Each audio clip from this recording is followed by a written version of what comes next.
Why are we called Negroes? Why are we deaf, dumb, and blind? Why is everybody making progress, yet we seem to be lagging so far behind? Why are we mistreated? Why are we in this condition? Stripped of our name, our language, our culture, our God, and our religion. Here in America, all of our religious training has been gotten by the preacher. He has told us of a heaven way up in the sky that we can't enjoy now, but rather after we die.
Here we are once again. Praises be to Allah. I want to first start off in the most holy name of Allah, always bearing witness that there is no God but Allah and Muhammad is his messenger. I would like to greet you, beautiful souls, in the greeting words of peace in the perfect Arabic language of Islam alaikum. Wa alaikum salam. Salam. Listen, I know this show is going to definitely be near and dear to Brother Tony's heart. Why is that, Sister Kalila? Well, because education is it's important for everyone, but I know that that's your passion, Brother Tony, and I know that we are all going to be enjoying this show. I am having also my pen and paper because I definitely want to not only jot some things down, but I want you all to jot some things down. And with that jotting things down, please like, share this content because it's going to be very important about the education of our future. And, just that paradigm shift that is so important and so pivotal in regards to how we're going to actually conquer this world that we're about to face. So with that being said, Brother Tony, I am going to turn the floor over to you. All praises due to Allah. Praise be to Allah. In the name of Allah, the Beneficent, the Merciful, the one God to whom holy praises are forever due, the Lord of the worlds, who came in the person of Master Fard Muhammad, the Supreme Being, to whom holy praises are forever due. I am forever thankful to Almighty God Allah for the most honorable Elijah Muhammad, the eternal leader of the nation of Islam. I am forever thankful to Almighty God Allah for the honorable Minister Louis Farrakhan, the Messiah of Allah's Christ in our midst. In their divine names, I greet you in peace. Assalamu alaikum, which means simply peace be unto you. It is a prayer that we bestow on one another. Peace is the most vital greeting that we could give to one another because we're living in a world other than peace. And peace, we absolutely need to bring stability to any type of environment. That is the condition that we are living in today, a condition anything other than peace, but as the Seventh Region Coalition to Help Save Lives, which was assembled by our Student Regional Minister, Student Minister Patrick Muhammad, in the midst of the pandemic in 2020, soon after the criterion message of the Honorable Minister Louis Farrakhan, we were put together with the focus and the idea of saving the lives of our people. Our objective today is to guide our people with information, guide our people with knowledge, guide our people with all of the tools that are needed to survive in this hour. And so we do this with the 9 ministries given to us by the Honorable Minister Louis Farrakhan. And he gave us these 9 ministries in 2005 in the midst of the Millions More movement. Tonight, our focus will be the Ministry of Education. As Sister Kalila mentioned earlier, I am an educator, so this topic here is near and dear to my heart. Sister Kalila, I think I'm going to end up dying teaching. That's all I do. That's your post, beloved. You're supposed to die on your post. There you go. That is definitely my post. But here we're focusing on here tonight the Ministry of Education, which is responsible for the mental and moral development of the members of the society by means of formal instruction in a prescribed manner over a prescribed period of time in a system of learning ranging from preschool through primary through advanced academic levels, culminating in the conferring of academic degrees under the direction of a National Board of Education. In addition to academic instruction, students shall receive teaching and training in the way of righteous conduct, decency, and self-respect, with the goal of making a better nation of people.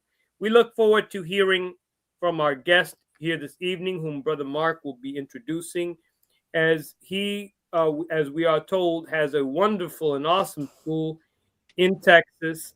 But of course, I'm going to hand it over to you, Brother Mark. We look forward to this awesome discussion with our guest tonight.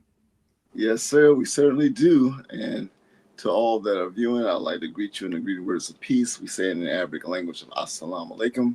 Wa alaikum salam, sir. Our guest tonight is none other than Brother Robert L. Muhammad. Our brother was born and raised in Austin, Texas. Known by most in the community as Brother Robert, he has served as the local student minister of the Nation of Islam, Muhammad Mosque number 64 of Austin, Texas, under the leadership of the Honorable Minister Louis Farrakhan for over a decade. Brother Robert joined the Nation of Islam under the leadership of the Honorable Minister Louis Farrakhan at the young age of 17. Determined to do something positive for himself and his community, Brother Robert was consistently active in all aspects of the Nation of Islam and became an eager student of the teachings of the Most Honorable Elijah Muhammad. His work ethic and discipline during his initial years soon propelled him through the Nation of Islam ranks to the positions of lieutenant, captain, and assistant minister. In addition, Brother Robert has always been committed to education, serving the unique academic and cultural needs of our children as an elementary school principal, district chief of operations, and district chief executive officer. Brother Robert's presence in the community as an organizer and motivational speaker is steadfast, and he is always involved in the community, fighting for justice, mediating and mobilizing our people for self-reliance. Because of his commitment and dedication, Brother Robert has been called upon to address various entities, including schools, prisons, churches, mosques, and community organizations. Family is the cornerstone of Brother Robert's success. He has been happily married for 29 years and is the father of 4. Let us bring to our Thursday night talks our dear brother, Brother Robert, Brother Student Minister Robert L. Muhammad. Bring him on. It's indeed an honor, my brother. Welcome, dear brother. Islam. So we're gonna try. Yes, sir. We're gonna try not to let Brother Tony hog the show because why you gotta be hogs? I don't do hogs. Yeah. Cal the show. Veggie the show. That don't make sense. Go ahead. You messed it up. Go ahead. Yeah, So I'm gonna start first. So it's such an honor, Brother Minister, to be in your presence. I want to just highlight you being an educator in your bio, and you know you have when you have certain educators, they have certain techniques and certain methods in regards to how they teach and how they get the students to be engaged. Do you have any certain teaching methods in regards to how you get your students to engage in study? Well, first of all, assalamu alaikum, everyone. Walaikum salam. Thank you all for having me on. We're so honored to be a part of this great platform. And so we thank the Honorable Minister Louis Farrakhan. We thank our Student Regional Minister, Brother Dr. Abdul Aleem Muhammad, for the opportunity. Of course, we thank Allah and His Christ. But to answer your question, I've taught several subjects since I've been in the field of education. The last subject I taught was art. I taught art for 5 years. And my approach has always been direct. My approach has always been, I've always attempted to utilize the method that we see the Honorable Minister Louis Farrakhan use in his lecture deliveries, using not only the text that he's teaching from, but using science and using history and those types of things, but being direct with the students. You know, I grew up as a child that wanted to be an artist because I had the natural propensity to draw, paint. But, you know, being in the Black community, you know, the community that I grew up in, there were no art programs that my parents couldn't, you know, when we were lined up, you know, at a family member's house and they asked all of the children, what do you want to be when you grow up? I remember saying I wanted to be an artist. However, in our community, the only things we really had access to was football, basketball, things at the rec center. And so they didn't have any real art courses or anything like that. And so my natural ability was put on the back burner. So when I got the opportunity to teach art, you know, I was exhilarated, I was excited, but I had an opportunity to engage these students on a totally different level. And I was always direct with them.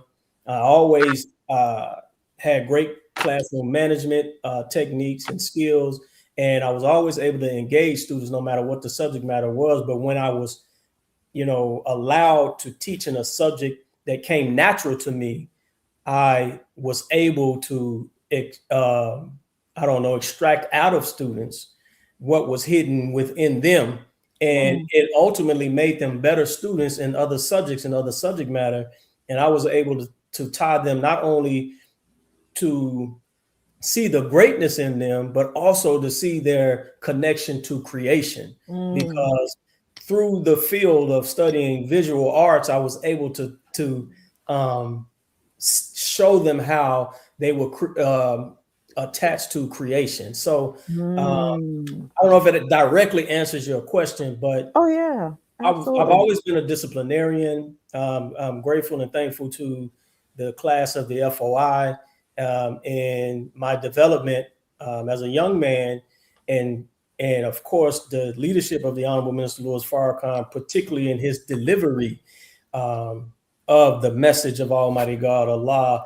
And we use that framework to put together lessons and lesson plans and deliver them to the students, and get out of them what they didn't even know that was in them. And so we used to have at the beginning of the school year a funeral for the word can't. I like that. Students that will come to you, they viewed art, visual arts in particular, something different than math, science, social studies, and reading or language arts or English. And they would always say, you know, Mr. I can't draw, I can't paint, I can't do this, Mr. Muhammad. And I would always tell them, that's why you're in my class, to learn how to do these things. So don't tell me that you can't do it. Just tell me you don't know how to do it.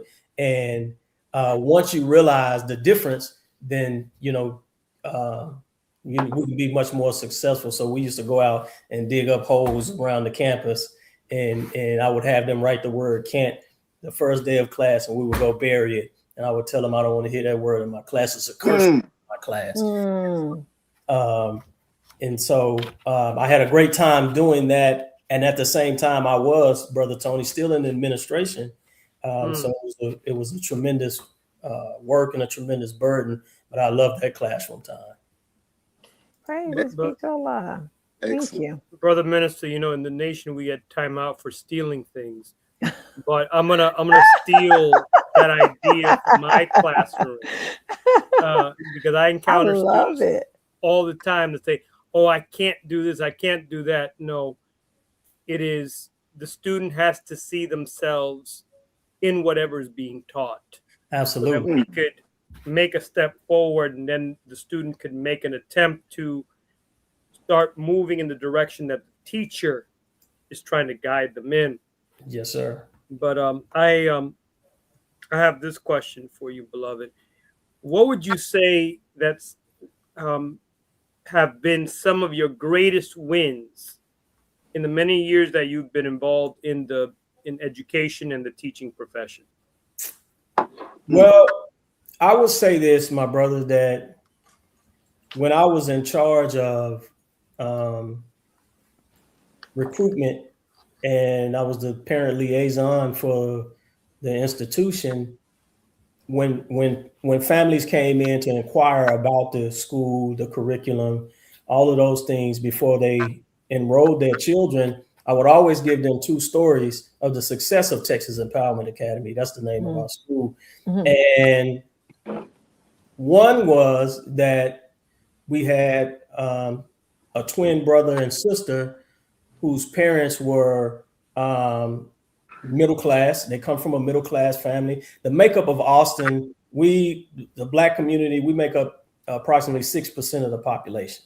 So, and there are no, because of gentrification, there are no traditional Black neighborhoods anymore, as in most cities, and we're spread out all over. So it's very difficult to come to Austin and just pinpoint and say, I'm going to go to this neighborhood and I'm going to see all the Black people. That's not going to happen. You have to know exactly where to go and when to go there to see it. But so we had this family that brought their children because they wanted them to experience Black culture.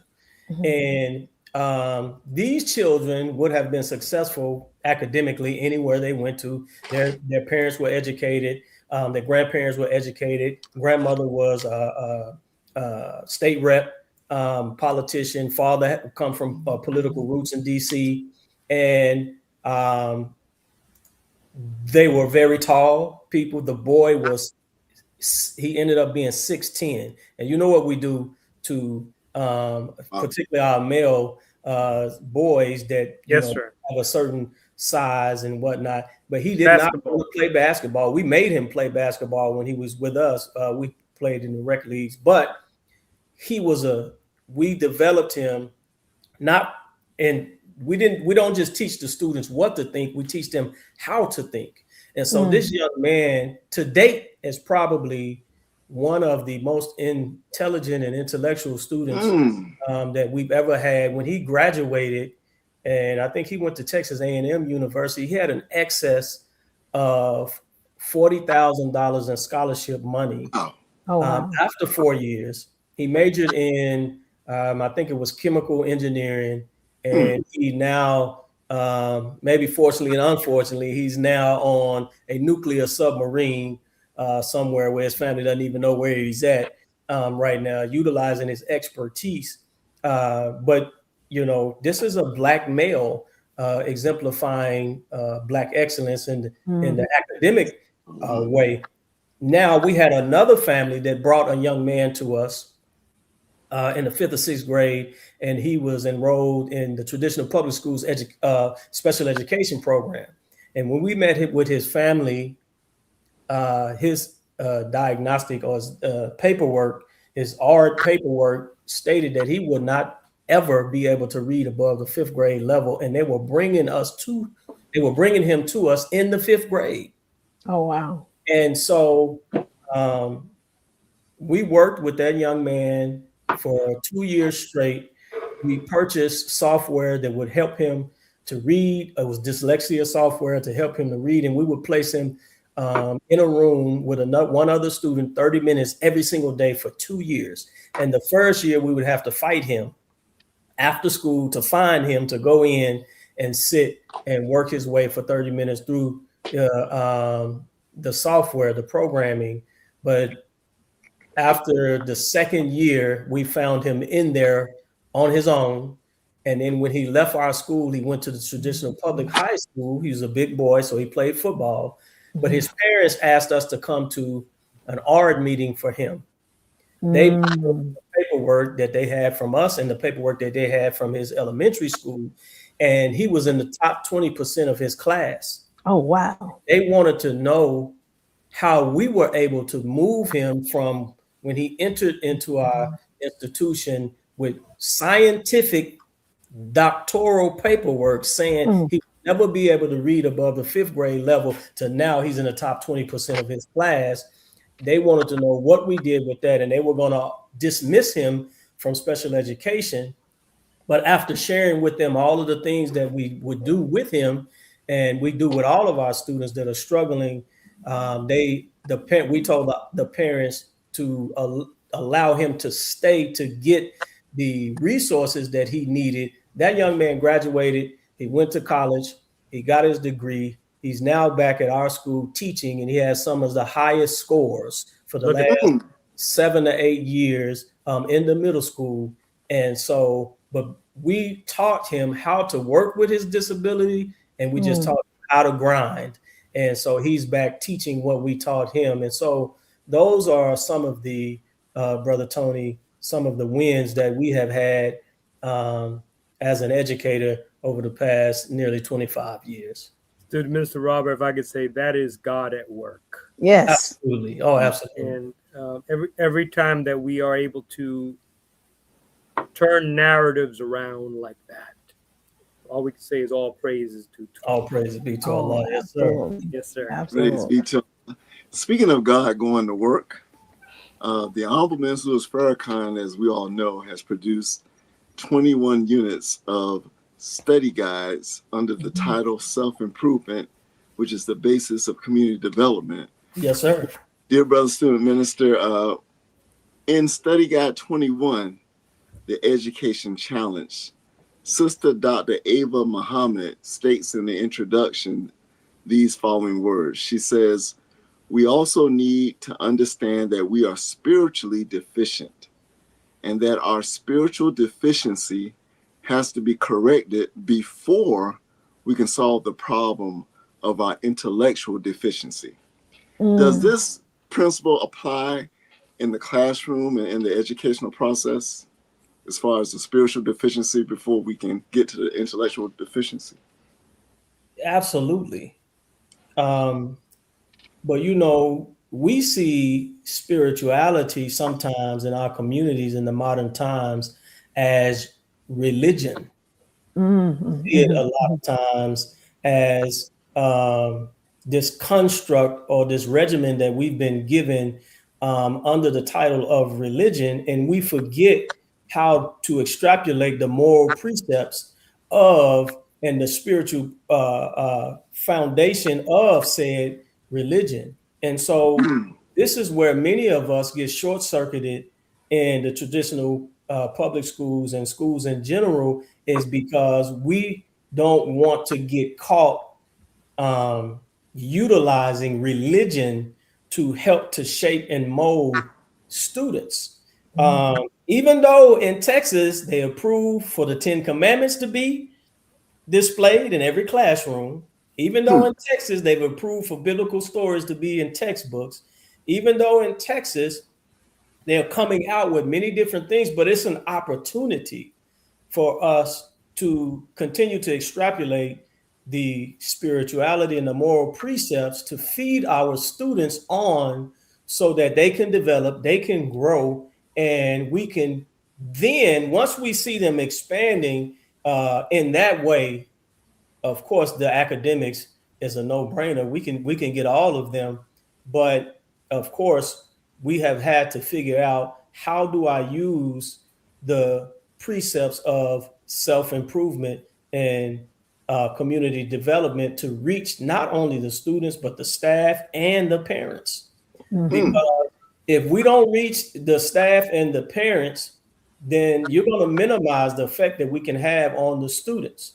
And so they go home with the parents every day, and they sit in a classroom with a teacher that just came out of an institution that is where the instruction and the quote unquote indoctrination is only designed to make a student, or to give a student information on what to think and not how to think. And so we're losing critical thinking skills here. In fact, a lot of the state colleges are now removing some of the out of some of the admissions process, some of the things that would show the level of the critical thinking of the student that's applying for this particular university or college, because they're starting to see anxiety in their students. They're starting to see, Brother Tony, I was listening to NPR the other day, and you had college professors on there saying that they could only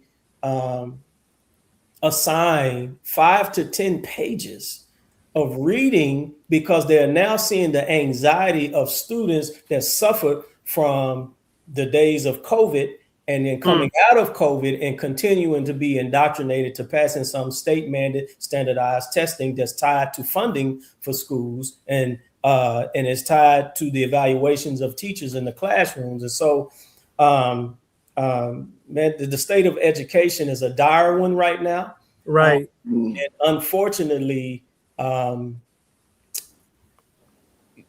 success is directly tied to funding. But Black people, we say, give us a tree, give us a stick, and give us some wisdom, and we'll take a child. We started this school with 7 students in 1998. We knocked on the doors of the local housing project, and we're blessed now, 28 years later. 28 years later, to have 800 students. So, y'all stop me when I get off the subject, but no, you definitely on subject. Keep going. Definitely on subject.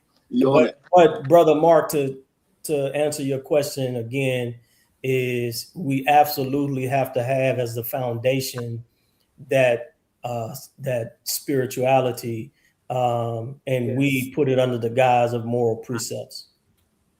Praise be to Allah. Thank you, sir.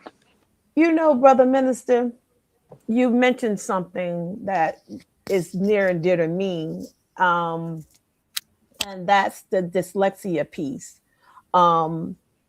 I too was diagnosed when I was in 6th grade with severe dyslexia, and a Caucasian woman specified to me that after she got the test results, she said, first of all, I don't know how you got this far on this level at 6th grade with these test results. And I don't know how you're going to be impactful, or you're going to be able to live in this world with this condition. And I was born in the Nation of Islam. I was in the era where, it was 80s Nation of Islam. Military. Just didn't play the radio. Like I go home and tell my mama, and my mama was like, "What? What you say?" I'm going up to the school. And because my mother, may Allah be pleased with her, she had 3 jobs, and because I had the spirit of, securing my mom's mental, because I didn't want my mom to have to get off work and go and deal with this person at the school. And she already dealing with 8 of us, you know what I'm saying? And it was just a lot, right? So that's what my will kicked in. Because it was like, I dare you tell me that I'm not going to be capable of living in this world with the condition that you indicated that I have. Now, I knew there was a problem.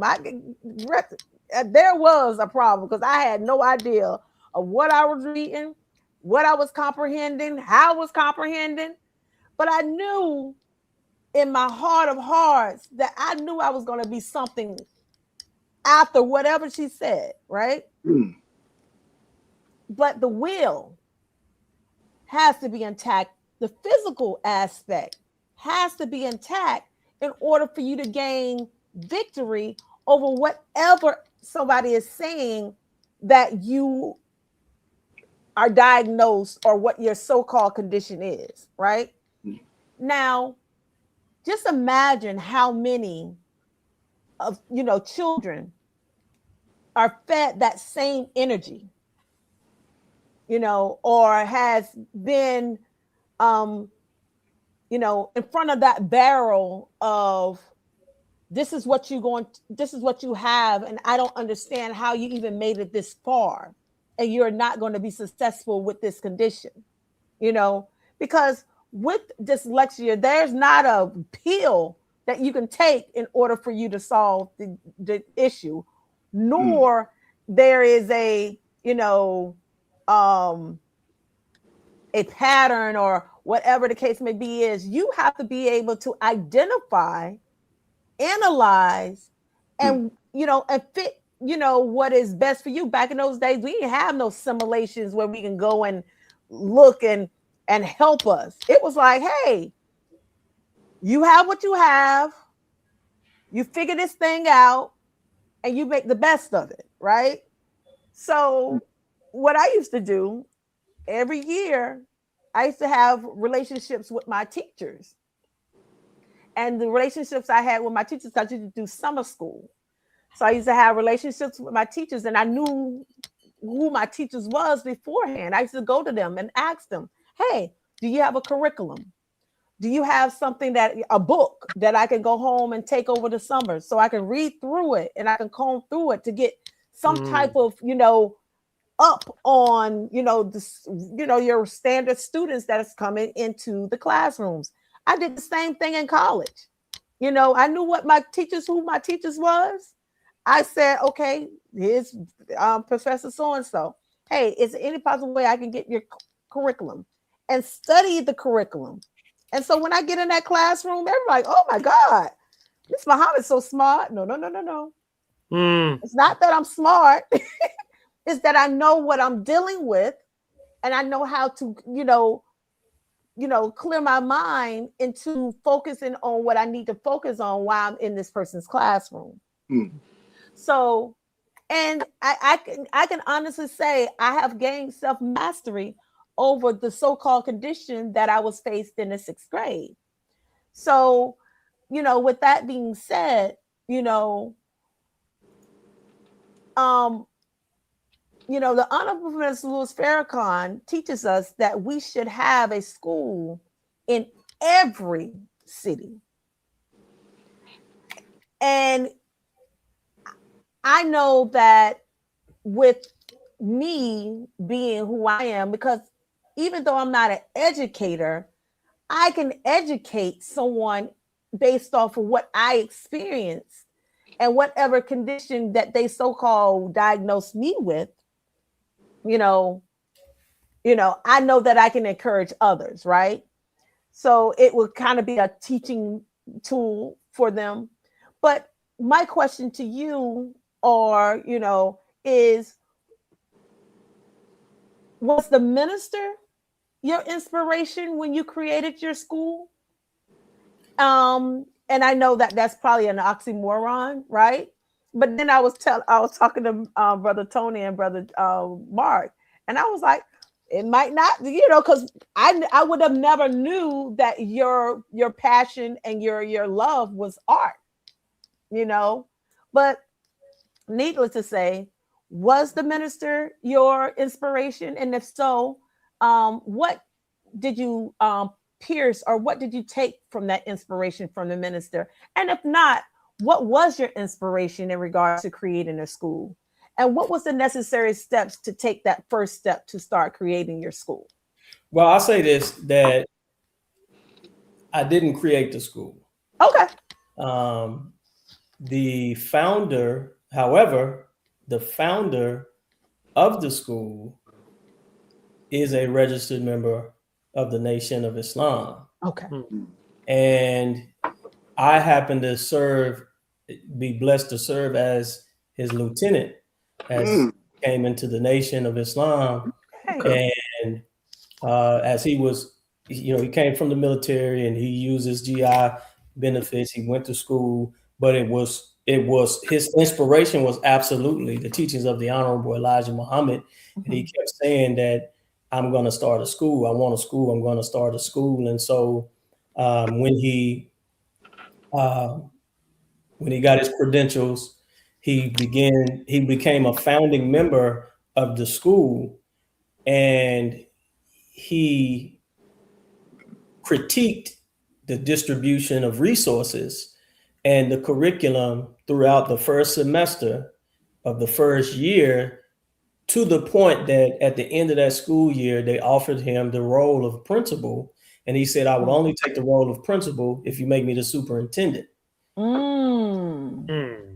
And they made him the superintendent and the principal. After he signed all of the paperwork, the very next day, he fired everyone. Oh. Wow. The school board was made up of family members of the former superintendent. So the board was dismantled and restructured. And the first place he came to get employees was to us. And when he came and he offered me a role there, I told him, no, sir, brother, I won't be able to do that. I don't want to work with children at the time. Long story short, a couple of years later, I'm now having children. I'm married and I'm now producing children. And initially, Sister Kalila, it was a financial decision. Okay. But the brother, he saw something in me. And when I began working, I became the discipline specialist. And he told me, he said, brother, I want you to go to every single meeting that I go to. He said, because one day you're going to be running the school. And so from that very first year, I just grew an affinity and a love for not only we're in a city that is full of Caucasians, and the Latino population has just exploded. And Yes, so sir. growing up in a city where you hardly see yourself anywhere, now I'm in this institution, in this place of work where that's all I see every single day. Black people, right? But when my wife and I began to have children, it was the two of us, when we saw what it was going to take to develop children under the teachings of the Honorable Elijah Muhammad.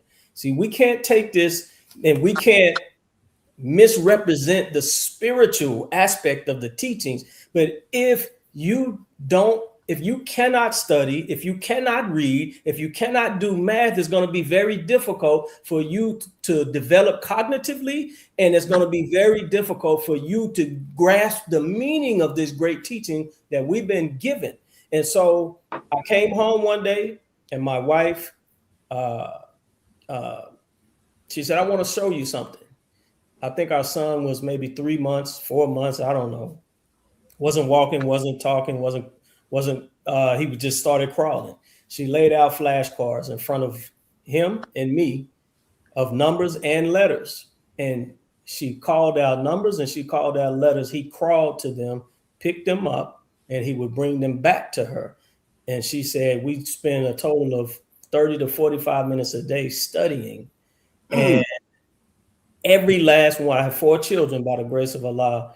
and all of them are have excelled academically, and not just academically, but in the teachings of the Honorable Elijah Muhammad as well. And some of you may have heard of my wife. She authored a book entitled Children of the Most High, Giving Birth to a God, the Science of Child Rearing. Her name is Sister Fudia Muhammad. Yes, sir. And as a matter of fact, here's the book here. Okay. Special shout out to your wife, my brother. Yes, sir. But it was during that time period where the two of us decided that, you know, professionally, we would put our flag down in the soil of the field of education. And the two of us are still, she's actually elementary principal right now. And so absolutely the minister, through the desire to produce children that would reflect the way and the will of Almighty God, Allah. And I remember my wife was doing a Saturday school with the children of the believers. And they had a final examination. This is all teaching Honorable Elijah Muhammad. And it had 200 questions on it. They were 12, 13, 14 years old. And each one of I think one of my sons missed one. And the other one missed maybe 3 or 4 out of, I think it was 200 questions. But so absolutely, Sister Khalida, I would say it was the inspiration of the Honorable Minister Louis Farrakhan, particularly through his How to Give Birth to a God series, and study of that. Because, you know, we feel like any answer, and we know that we've been taught that Allah answers prayers through us. Right.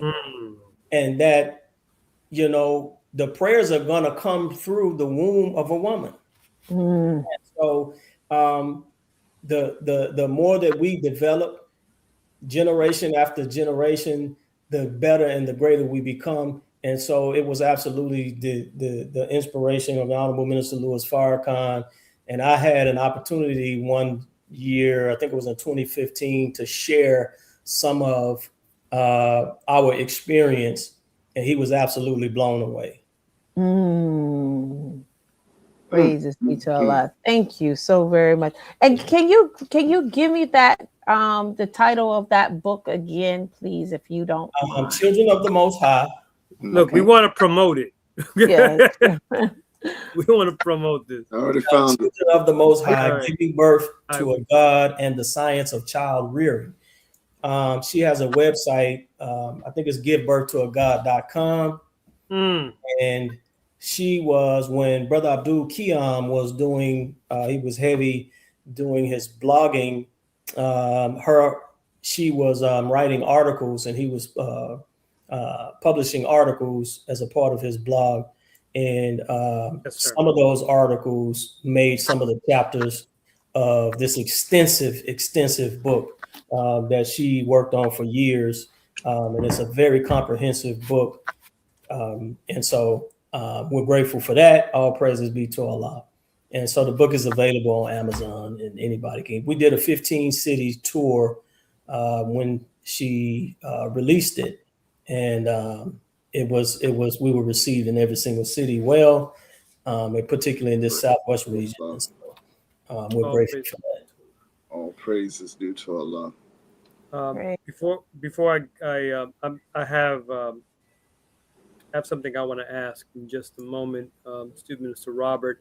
But a member of your upcoming school year staff has a question. Sister Jean Nate, who has been over Stepping Stone Academy for many years, she has a question. Oh, I just wanted to share that. You're just sharing that? Okay. Yes, this is right. it. Please support our Sister Fudia Muhammad. Yeah, that's actually one of my sons. Oh, beautiful. Beautiful. I think the image on the back is our family, entire family. So, yeah. Look at that. Praises be to Allah. Yes, sir. Yes, sir. Very beautiful. Hey, praise be to Allah. Yes, sir. All right, let's get to our sister's question here, Sister Kalila. Yes, sir. Sister Gina Tay says, you and your staff have a profound impact on your community in Austin. How did that come about throughout the years of being a part of the school? What advice would you give to administrators who want to impact, I imagine, not just the school, but the communities? I would just say get involved. Fortunately for me, the time period in which we were building the school, we were also building the study group into a mosque. So me matriculating through the ranks in the nation, I was also matriculating through the ranks of the school. And so, really trying to navigate, my captain who trained me was a brother by the name of Brother Durs Muhammad from the city of Houston. He used to be the captain here in Austin. Beautiful for brother. years, but he introduced us to a document entitled Still Away by the Honorable Elijah Muhammad. And in that document, the Honorable Elijah Muhammad talked about when you go to work, giving 8 hours of work, and that we should not necessarily be proselytizing while we were there at work. So I attempted to balance but separate the mosque and the school. But I couldn't really do that because many of the families that was coming to the school recognized me from community work, recognized the advocacy, recognized me from being in the field and going door to door. Even though when they came to the school, they recognized and heard the moral precepts of the teachings of the Honorable Elijah Muhammad, but there was no, if I could use the term, there was no religion being utilized and taught. But just engaging and getting involved. And, Brother Tony, when I was the student captain and the student regional minister came and he was intent on, placing me, in the post of the student coordinator at the time. And he asked me, well, who's teaching on Sunday? And I said, I am, because I was the assistant. And he said, would you be willing? And I said, no, sir, I don't want to do that. I know. And ultimately he said, well, you do it until you find someone that would do it. And it's now almost 22 years later, but still haven't found anyone. But I was going to community meetings by myself. I was going to community meetings and people was reaching out to me saying, hey, I remember one of the first major events that began with maybe 3 people. There was a brother on death row. And his family reached out to me and I went and participated in the meetings and the rallies. And, and I was going by myself, Class C, because I didn't have anybody to go with me at the time. And, fortunately, a couple of years later, there was a stay of execution and a commuting of the sentence. But, and I just kept going to things and kept building and kept talking and kept, working and doing the same thing with the school, going from 50 students to 100 students to middle school, then to elementary, dropping down to kindergarten and pre-K and just continuing to grind and to build. And I remember we were in the Juneteenth parade. We had all of our male junior FOI drilled in the Juneteenth parade. And the captain at the time didn't realize after the parade, he said, brother, everybody. Right now, to date, Sister Kalila, my children believe that I know everyone. Right. And I think we were last summer, Brother Tony, we were out in Miami and we were getting on the plane coming home and someone said, hey, Mr. Muhammad. And my wife just shook her head and she said, we can't go anywhere. So what Sister Gina Tay is saying is absolutely true. Beautiful. But it just organically came from years of just putting in work, not even seeking to build a reputation of sorts, but just doing what we see the minister do, just doing what I saw our regional minister do over the years, and just grinding it out, and so it helps me when I get weak and I get low in spirit. I know that I can't go out in the community and lose my mind, because there's always children, there's always adults that are familiar with both sides of who I am, that remind me of who I am. And so, but my only advice, Sister Gina Tay, would be just get involved in the community. Many don't want to get involved in the community. Many want to sit in the office or in the classroom and teach and go home. But you have to have the fortitude. You have to have the affinity for our people to go to work the way that we all know that we all do in the nation, in order to undergo the pressure that will be present, when we're attempting to do the work. And so, all of that to say, just get involved. To Minister Robert, if I could bear witness to the success of that, because when I was being targeted in one school that I was teaching at, I took a year's leave of absence to work at a private school. Now I could do a lot more things with a private school. Yes, sir. Than I could with a public school. And to this day, the MGT come by once a month, and they teach classes to the girls in that school. I'm talking about the private school. And then I last year, or rather the year before, we helped. It was a good core of teachers that helped move the public school that I'm at up to an A, and they're looking at the kind of activity, because everybody that I know, I bring to the school. Yes. My resources are your resources. Just treat me sir. Yes, Right. sir. Treat me, utilize me for what I'm meant for. Yes, sir. And now they're asking questions. Who are you involved with? Can we share some resources? And so I bear witness to what you're talking about. Absolutely. That is the work. Yes, sir. But I want to shift back the focus a bit on what Sister Kalila was mentioning earlier, because I myself, being in a killing field,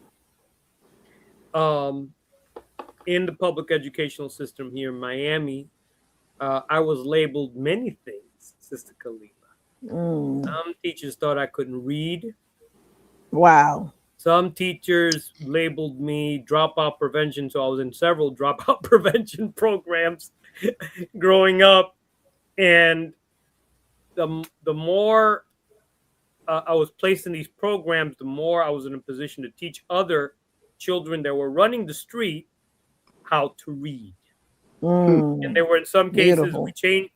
As a child, I helped change the narrative of other, what other children were going through. I'm not going to say that I did anything. I'll say Allah did it. Yeah. Yes, sir. Allah had his hand on me, and he maneuvered me through all those situations. I can't take the credit. Yes, sir. But environment. The Honorable Minister Louis Farrakhan has said, no matter what in a seed, it does not have the right, if it does not have the right environment in which to manifest what is within, Yes, sir. seed never comes to fruition. So that speaks to the importance of environment. An educator that is very dear to me, remember he taught professional development. For myself as a first year teacher, he really inspired me. His name was Harry Wong. And he said that the most consistent environment that many children experience throughout the day, throughout the week, throughout the year is a teacher's classroom. Yes, sir. Why is this important to consider when we are discussing the growth and development of young people and our overall future? So from mid-August to the end of May, early June, Yes, sir. We have students in our care from approximately 7 o'clock in the morning to 6:30 in the evening for 180 days, 10 months out of the year. Mm. And then if you have a summer program like we do, another 5 to 6 weeks in the summer program. So by and large, the children are with us more than they're with their parents during their waking hours. That is true. If a parent commutes to pick up their child, they may be working 2 jobs. They may be working 1 job. They may not have any job. They may be to a 2-parent household, a single-parent household, or a grandparent. And when I can tell you that many of the children that we deal with, the homes are horribly unstable. Mhm. Saw that more so during COVID than any other time, because now you're trying to teach a child via a screen, Mm. and they may have siblings that's trying to learn at the same time. So how are you going to get all of them on the internet at the same time? And then you got Uncle John in the back that hadn't worked in 10 years. You got Big Mama, trying to watch the stories. You have all of these things happening, and you see. So a lot of times our children try to spend, even when it's time to go home, they're trying to find a way to stay at school longer, because they can see the stability. Children crave order, and they crave stability. They crave discipline.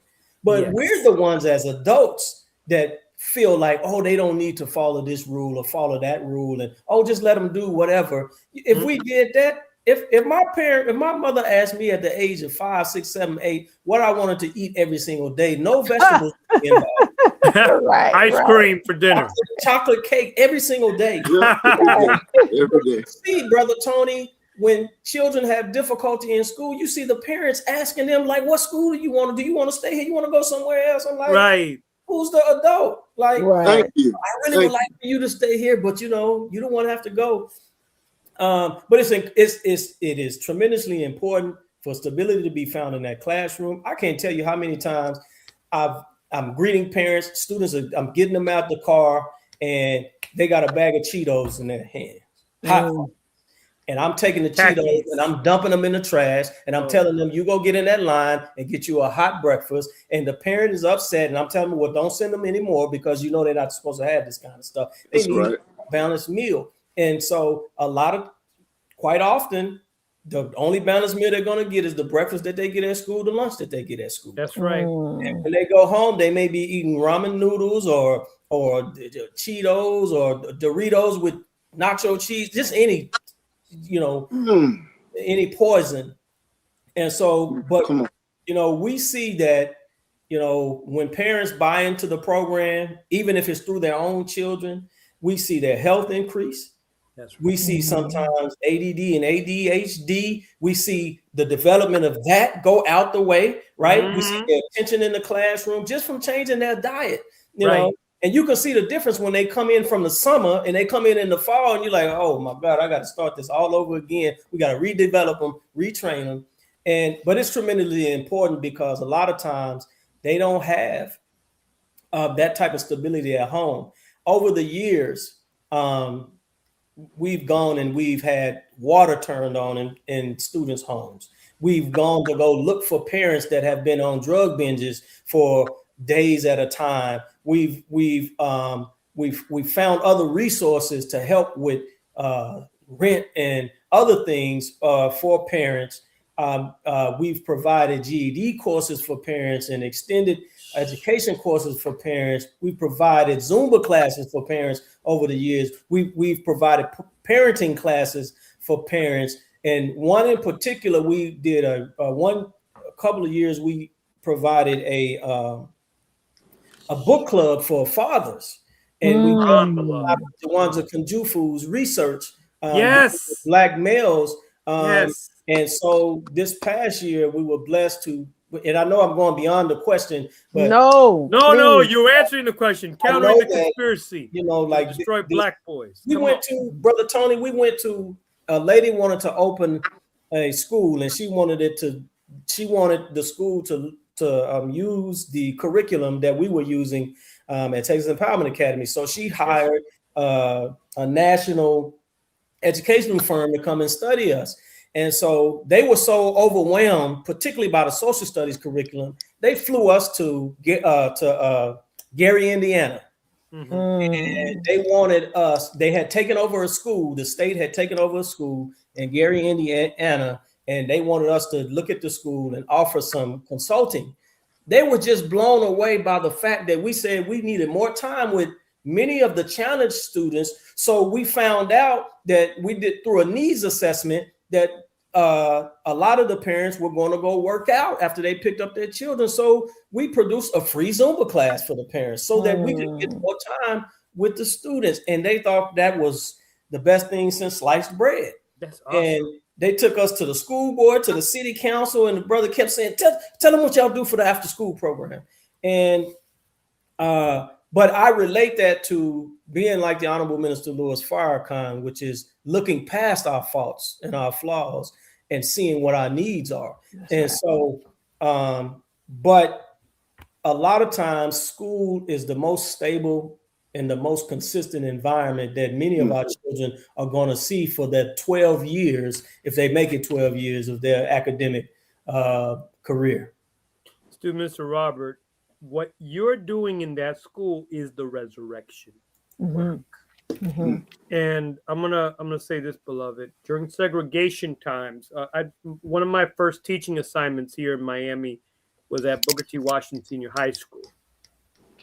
And back in segregation times, schools like Booker T was not the only one, but Black schools would be oriented towards not only the education of children, but also they met the needs of the community.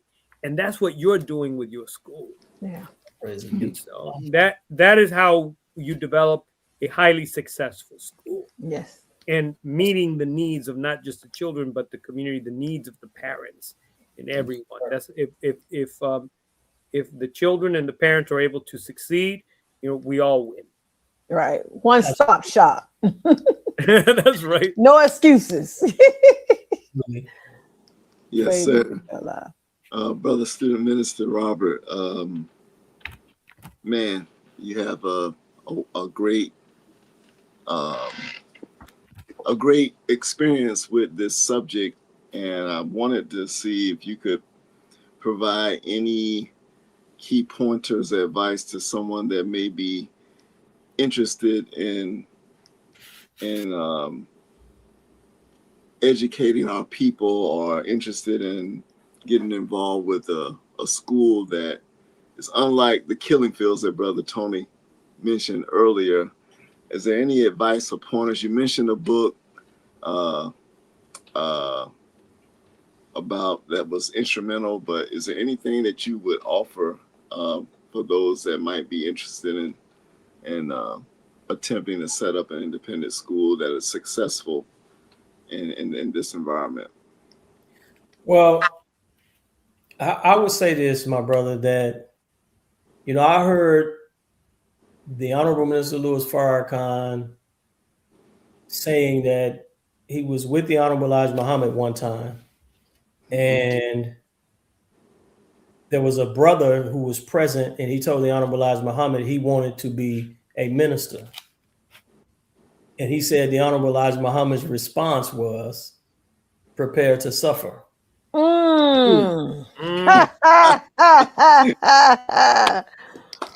My God. So I'm saying that to say this, that educators are born. Come on, beloved. Educators are born. This is why you see women dominating the field a lot, because they're the first teacher, they're the first trainer, they're the first in a child's life, they're the first representative of God. And so you have to have an affinity and you have to have a love, because you said outside of the killing fields, there's hardly any learning institution that you're going to go to where you're not going to see, at the very least, remnants Because remember, these children are coming out of the world that's a killing field, that and they're bringing aspects of that into. And I have to tell believers when they get ready to enroll their children, this is not MUI, I'm telling you. Mm-hmm. Now, we have an influence, and we have had for years, but it's not like having our own. I can tell you that. But I can tell you this, it is absolutely, as brother said, a ministry. And it's just like going into the trenches of any neighborhood and any ghetto and even the suburb areas. Now, we don't really have ghettos in Austin, Texas. This is the hippie political tech hub of the state, right? It's the blue dot among the red state, right? And so you don't see a lot of concentrated poverty in Austin, but the Negro mindset is ever prevalent. The white supremacist mindset is ever prevalent. So you're going to run into some things in education. Educators, or let me say teachers, are fleeing the profession right now. Yes, sir. Because they're having to be administrators in the classroom. They're having to be behavioral specialists in the classroom. They're having to be SPED teachers in the classroom. They're having to be general ed teachers in the classroom. Yes, sir. They're having to schedule their own parent teacher. They have to run the gamut. So when our teachers leave, and I always tell them, we can't pay you enough for what you're going to do. I'm telling you that right now. If you ever leave here and you're not tired, you're not dragging yourself out, you're probably close to getting terminated because you're not doing your job. If you come here every single day and you give your all, when you leave here, as soon as your head hits the pillow, it's time to come back. So educator assessing their classroom and assessing their students understands, I need more time. I need more time. I need more time. And so, so Brother Mark, in a bean shell, I will say this: that I love it. I love that. Anyone that wants to get involved in education, they need to make certain that that is the profession that they absolutely want to become a part of, because it is a ministry, it is a calling. I don't care what pedagogy you learn. I don't care the classroom management. When you go, it's almost like when you see in the movies, Brother Tony, where you go and you get your degree in education, you go do your student teaching, and you get your classroom and you set it up and you're fired up. You got your lesson plan and whatnot. And then you get one of them veteran teachers that come in here and say, let me see this. They look at your lesson plans. They say, yeah. They throw it to the side. If you're going to survive here, you're not going to be able to utilize that. And when them children come in that classroom, you'll find out the first day whether you are supposed to be an educator or not. And so, but you have to love what you do, and you have to love who you do it for. If you and I don't realize who these, the Honorable Minister Louis Farrakhan said this, and I'll read this in the New Educational Paradigm lecture that he did. Yes, sir. He said one thing. He said the purpose of education is the cultivation of the whole human being. True education develops mind, body, spirit. Education should help individuals discover and fulfill their God-given purpose. Then he said that education should align with divine purpose. Human beings were created with a purpose. Happiness and fulfillment come from discovering and fulfilling that purpose. Education should guide students towards service, responsibility, and contribution to humanity. And all of the programming that you have to get through to be able to help those students matriculate and figure out what their purpose is, or get close enough to figuring out what their purpose is. You got to move heaven. You got to take Allah with you. Allah got to go before you into that classroom. Wow. Because as you see videos every day of how students are becoming in the classroom. Yes, sir. Teachers are being handcuffed and hamstrung, and they're not by individuals that are not even tied to education, have never even educated. You know, these lobbyists go down to the Capitol and they get these various laws, put in place, and it doesn't help a teacher or educator at all. I can go on and on, Brother Mark, but they got to make sure that this is absolutely the and I've picked up books like Pedagogy of the Oppressed. Yes, sir. Books by what's the great sister from Chicago? Yeah, gonna make me look. You can go get it, brother. I don't see it right off, but Marva Collins. Marva Great Collins. Marva Collins, and of course our brother, the Miseducation of the Negro, Carter G. Woodson. Carter G. Woodson, and of course the teachings of the Honorable Elijah Muhammad. Because when we enroll in the class, we enroll in the supreme wisdom. Yes. Muhammad University of Islam for all of us.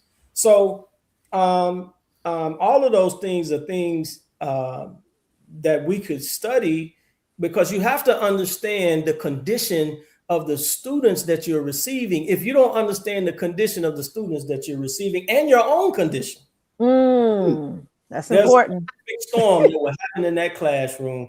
And I always tell, because people come here and they romanticize this idea, I'm Black and I get to teach my own children in this community. And I always look at them and say, okay, well, talk to me after the first week. Student Mr. Robert, after the first grading period. if I could share this with you, beloved, it's just I had this young man running buck wild in school. He's in my classroom. He tries to do whatever he wants. He couldn't. He was sitting next to a young lady. He attempted to touch her. At that moment, beloved, I had to say a whole lot of prayers. The Honorable Elijah Muhammad taught us that if in situations where our spouses, when they get us upset, we should take a walk. Well, same principle applied here. I couldn't take a walk, so I told the child, you're not going to listen to me. Right now, I need you to take a walk to the bathroom. But I don't need to go to the bathroom. I need you to go to the bathroom and then come back. During that time, I was saying prayers to Allah. How am I going to approach this young man? And when he came back, I was speaking to Allah in him, the God in him, to try to awaken him. If this child's father were to walk into the classroom and saw what you were attempting to do, what would that father say to you? What would that father say to me? This child just got real quiet. This is not a place where you could do whatever you want to do. You're used to doing that in the street, not here. You're used to seeing that at home. Can't do that here. And it changed everything at that point. Yes, and so we have to ask ourselves the question as educators, and all of us are educators to one degree or another when we're in the Nation of Islam, because people are looking at our example. Yes, sir. And we have to always ask ourselves the question, what did I come here to do? And that should be what has Allah brought us here to do? That's right. That should be an everyday question and a constant question that we should ask ourselves. Yes, sir. Yes, sir. And I love the example that you gave. I absolutely love interacting, especially with the boys. Yes. And what I can tell you over the years, I mean, it could be a classroom just off the rails, and I can walk in there and say, clap once, clap twice, clap 3 times. Yes, I don't know what's going on in here. And it's just the type of person that I am, especially if there's a teacher present. Because I don't know why I would have to come in here and get this class calmed down. Because if the students run the classroom, then we need to have them interview for a job. Right. God Almighty. But a lot of times there is, in the environment that we're in, I'm not speaking to the traditional public school setting, it's a little different. Yes, sir. But we empower our staff, we empower our teachers. But when you see that, there's a disconnect. And there's something that has allowed you to disconnect you from these students and allow them to take charge of your classroom. And so so we have an environment where it's absolutely a no-no for children to assert themselves in the leadership role, in the adult role. In fact, you mentioned the touching. We don't even allow relationships. We don't want to walk through the hallway and see people hugged up at a locker and holding hands and walking each other to class. Not happening.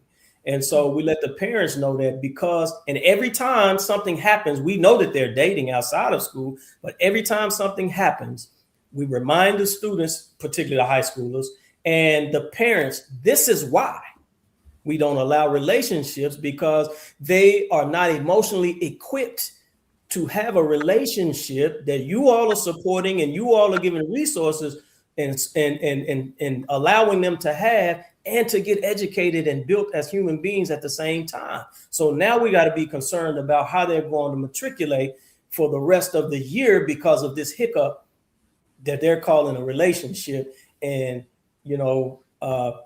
children can show suicidal propensities. They can become depressed. All of these things could happen. And so we try to keep them outside of the school environment.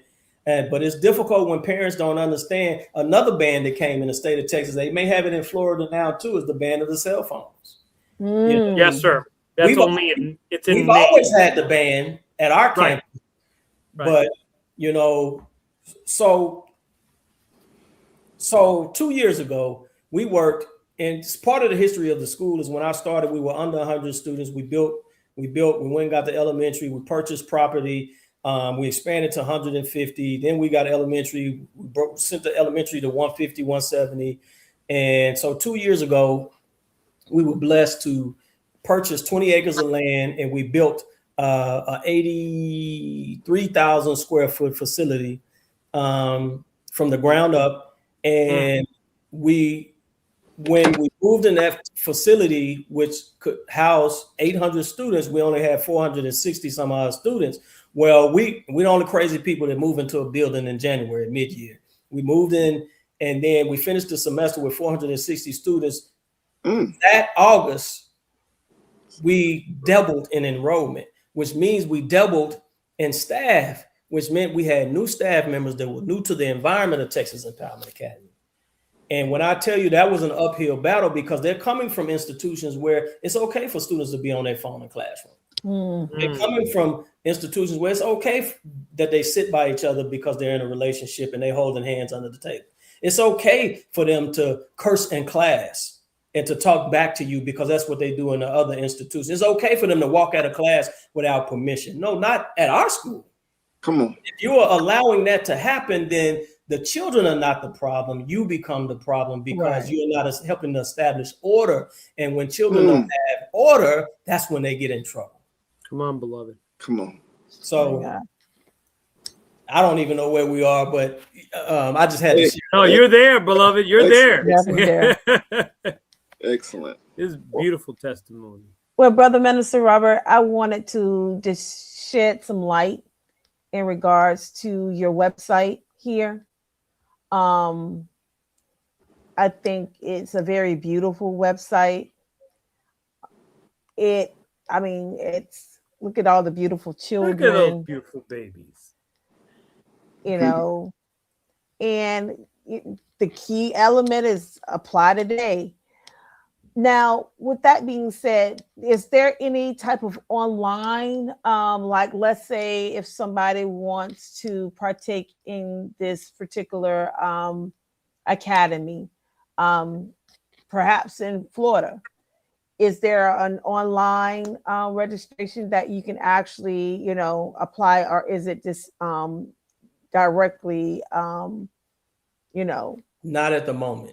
Not at the moment. Okay. We are being asked to consider developing an online component. In fact, we were approached a few years ago coming out of COVID by this program called K-12, who trailblazed the online, elementary and high school. But we didn't feel that we had the bandwidth to, do it at the time. And so, but here just recently, we're talking about expansion. And so while we're discussing expansion, a part of that discussion is considering online education. Okay. Praises be to Allah. So this is definitely the website. This is, some other things. Please, I encourage you all to take the opportunity to look at the website. If you know anyone that's in the Austin, Texas area that is interested in education, do you do any volunteer work? Anybody can volunteer at the academy or anything of that nature? Yes, ma'am. You just have to go through the background check process, and if your background checks out, you can come and volunteer for a few things. And we've been very instrumental. We've had, during different events, organizations like to come and volunteer and help. And in the city of Austin, there's not, part of the reason that we wanted to build the facility is not only to have a school, but to have a community resource. There are not very many venues on our side of town and in the areas where we live. And our school is a technology and performing arts school. And so we would always have to go beyond our neighborhoods to acquire venues for our performances.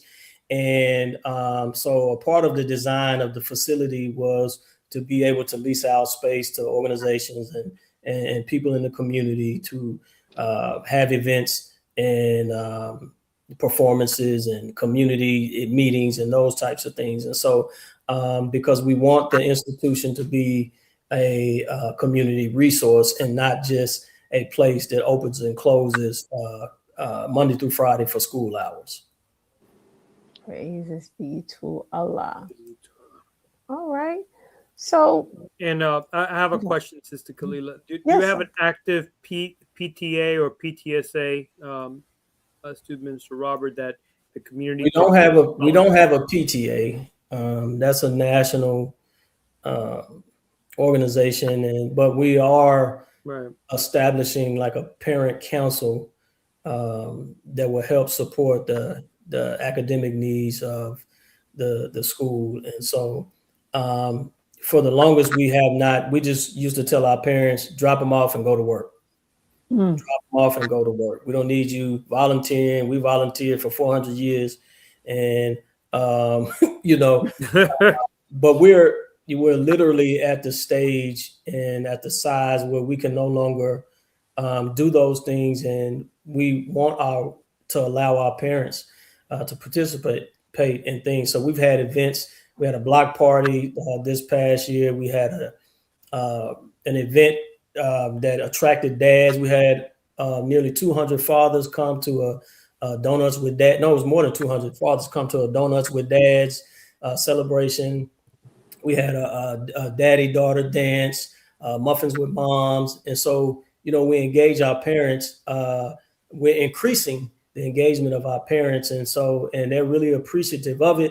And so we're pretty proud about that as well. Beautiful. Praises be to Allah. All right. So with that being said, any closing remarks, Brother Minister?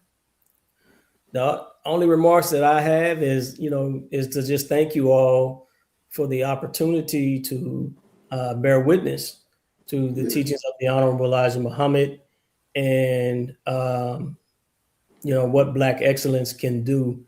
We don't have any excuses for the lack of success or the lack of attainment of goals. No one can stop us from achieving what we make up in our minds that we're going to achieve.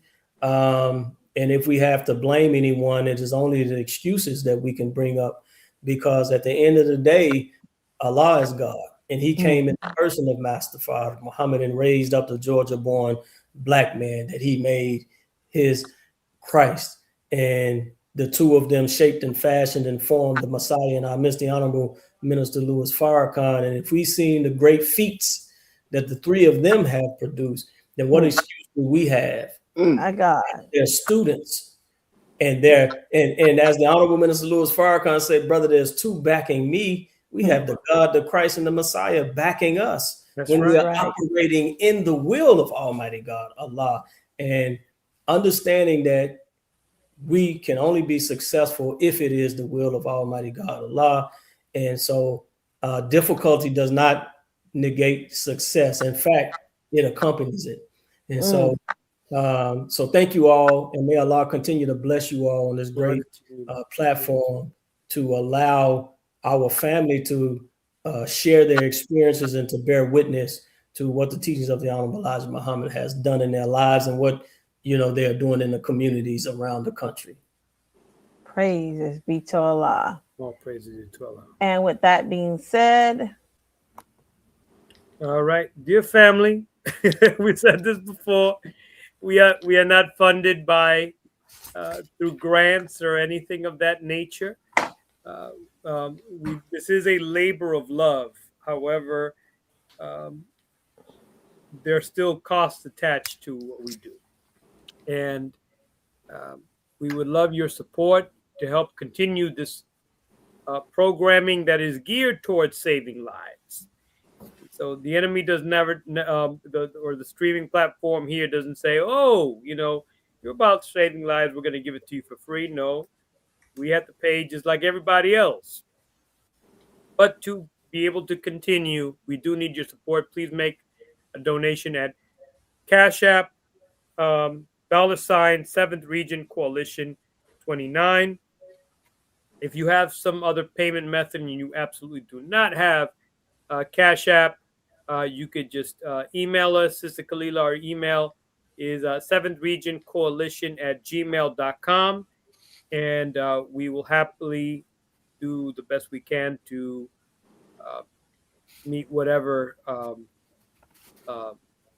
financial donation